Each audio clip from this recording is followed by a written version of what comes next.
Welcome to another Ask Arlington. I'm Jay Warren. Ask Arlington is a show that is dedicated to answering the questions that you have about what's happening here in our city.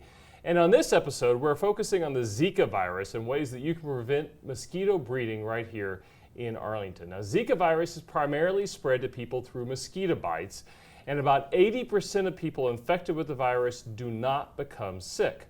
Zika is a new emerging threat, and the city's response will be adapted to address the changing needs with guidance from the Tarrant County Public Health as well as the Centers for Disease Control and Prevention. And here to help us answer your questions is Kwaheri Harris with the city's Office of Emergency Management.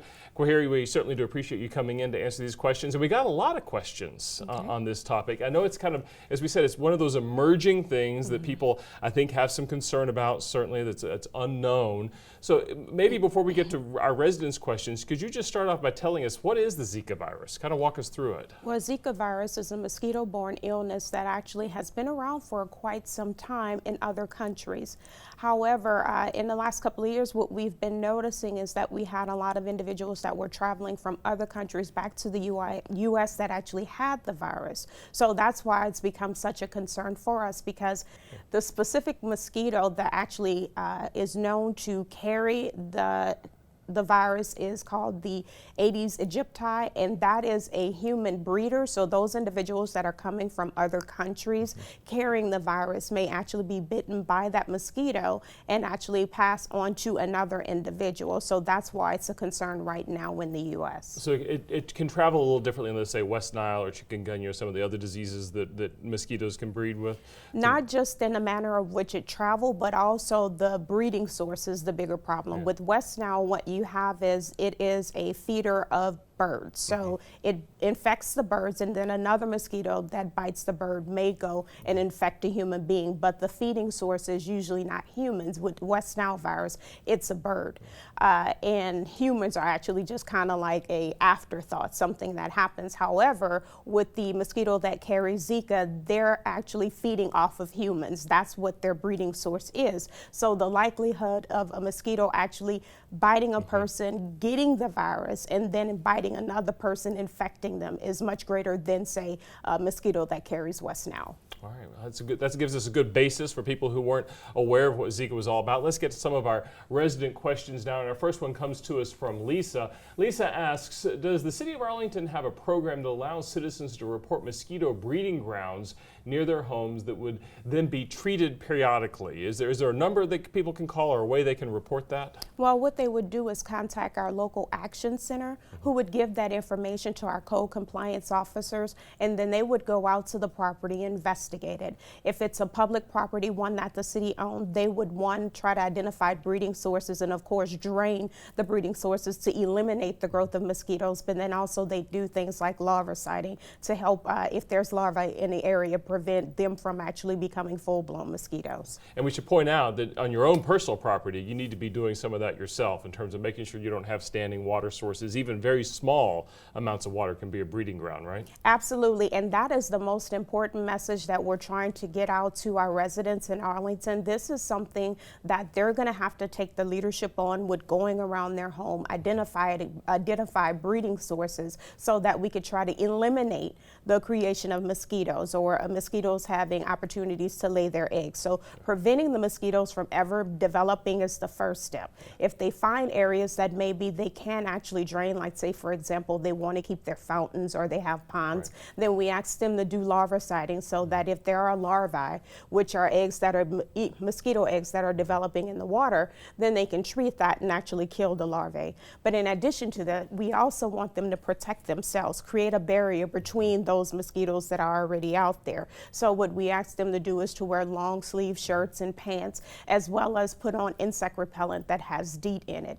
And when they're indoors, to either make sure they're indoors where their air conditioner is on, or if they're going to have their windows open, check and make sure that there are no holes in their screens. Again, trying to create a barrier between them and the mosquitoes, because that's the most effective defense we have against Zika. Yeah. All right, very good. Well, let's get to our next question. This one comes to us from Francis.